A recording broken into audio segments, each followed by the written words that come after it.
Cricket পাড়ায় কান পাতলেই শোনা যায় সাব্বিরকে একমাত্র ব্যবহার করতে পারতেন মাশরাফি বিন মুর্তুজা। তিনি চলে যাওয়ার সাথে সাথে বদলে গেছেন সাব্বির। এও বলা হয় সাব্বিরকে 3 ফরম্যাটে খেলিয়ে তার ক্যারিয়ারের মেইন পয়েন্ট নষ্ট করে দেওয়া হয়েছে।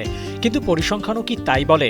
টেস্ট না খেলিয়ে সাব্বিরকে শুধু টি-20 খেলালেই কি তার ক্যারিয়ারটা লম্বা হতো? মুখের কথা আর বাস্তবতার ব্যবধানই বা কত?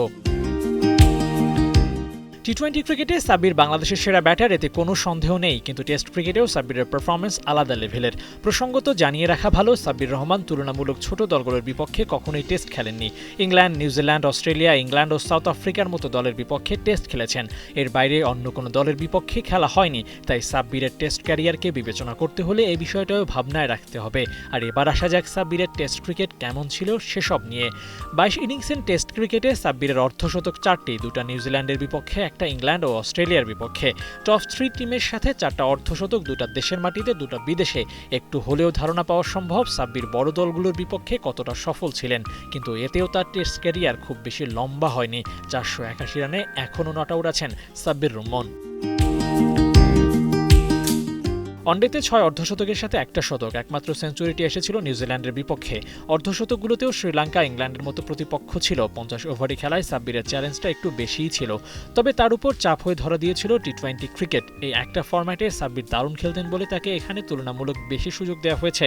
কিন্তু পজিশনে হেরফেরের কারণে কখনো কখনো সাব্বির পছন্দের ফরম্যাটেও ছন্দ হারিয়েছেন।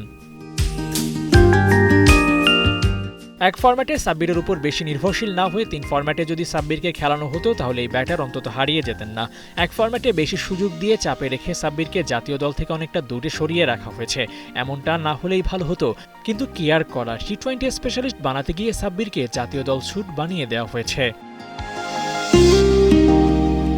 অথচ এই সাব্বির হতে পারতেন সবচেয়ে সেরা টি-20 ব্যাটার, হতে পারতেন টেস্ট ক্রিকেটের 7-8 নম্বরে দারুণ এক ব্যাটার। ওয়ানডে ক্রিকেটেও সাব্বির চমক জাগাতে পারতেন, কিন্তু সেসব আর হলো কই?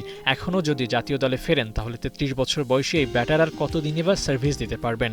তবুও সাব্বিরের অনুরাগীদের জন্য হলেও তাকে আরও একবার জাতীয় দলে ফেরার লড়াইটা চালিয়ে যেতে হতে পারে। আবু নাঈম, ৭১।